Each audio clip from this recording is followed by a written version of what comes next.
Hi, I'm Maureen Fitzgerald, and I am the author of 12 books on how to make the world a better place. And periodically, I come up with this, what I think is a brilliant idea. And then I realize I thought this idea many, many years ago. But this morning, I had a major insight that I thought might be helpful to you. So here it is.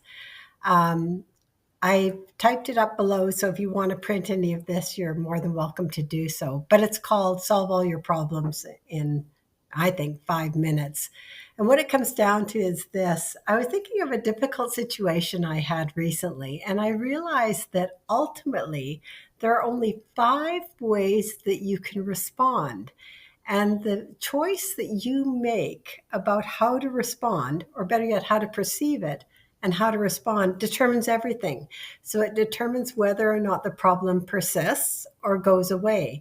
And what's interesting to me is, although I've written a book on waking up and I've done so much work, shadow work, and so on, I often find myself falling back into what I call option one or option two, thinking that this will solve the problem. And the problem, as you'll see in a minute when I run through the 5 options, is that option one and option two, which they actually work, but only short term. And this is the big problem: is they work short term, so we feel better about those options, but ultimately they don't work in the long term. So in any event, in every single situation you have, the 5 choices that you're actually making are: one, managing your thoughts; two, managing your behavior; three, actually healing; four, witnessing, which is so great. Please stay for that. And five, of course, is waking up. So, depending on what of those choices make, determines, of course, the outcome. So, option one. So, here's the thing: ask yourself, try to recall in your mind a recent situation where something happened, a difficult situation. And I always say, my daughters didn't return my text or something, and something arose in me which didn't feel very comfortable. So, option number one is: did you try to manage your thoughts? It's really easy to determine this because you'll say things like, oh, it could have been worse, or things will be fine. And what you're actually doing is trying to remove them, replace them, or suppress them. And it's a great option. I want to tell you, I use that option all the time. And as you see, as we work through the next 4, it only works temporarily. So, option two is: did you try in this situation to change your behavior? So did you say things like, oh, I'll definitely not get in that situation again, or I won't say that again, or I'll try better next time? And so you're really just treating the situation like it's a behavioral situation. And if you do something different or you try harder, you're a better person, that somehow this will resolve the whole problem. And as you know, it actually does work short term, but it doesn't last long term. So texting my daughters, could I text them more? Could I go visit them? Could I go love them more? Just goes on and on and on. And so not effective in the long term. The third option is: did you do any healing work? And this is what a big part of my book is about, Wake the F Up, that's coming out soon. And did you look into your psyche? Did you surface any false beliefs or ideas about who you are?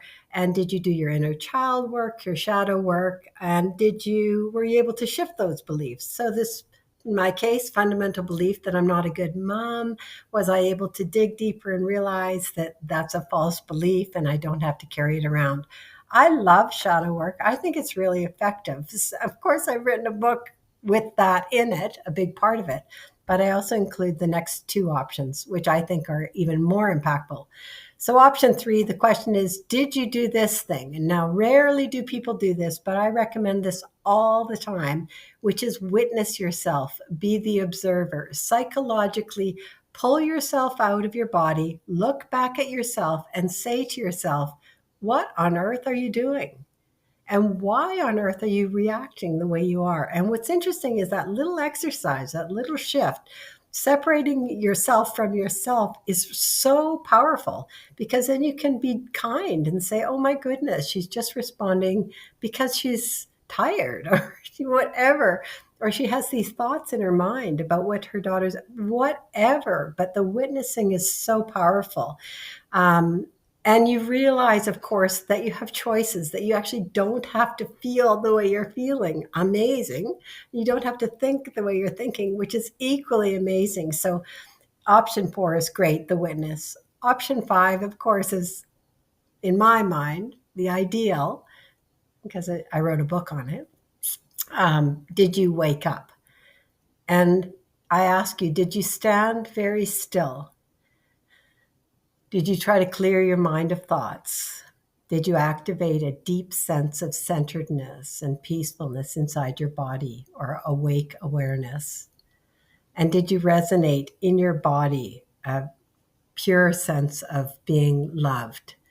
And from that state, and I emphasize that state, if you can access that state, and I talk a lot of various ways to do that in my book, were you able to gain another perspective, a higher level perspective on what's going on? And did you ultimately realize there is no problem, that there's a situation, but you've made it into a problem? And if you can get to the ultimate, that there is nothing outside of you that can actually cause you harm.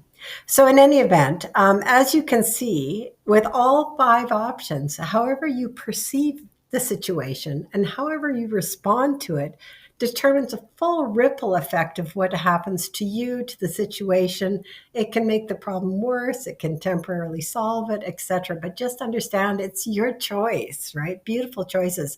So I urge you, next time you get upset by something, just scan these 5 choices and say, what am I doing? What's my natural go-to response? Am I just trying to squish these thoughts or whatever? It's really powerful just to notice, just to notice.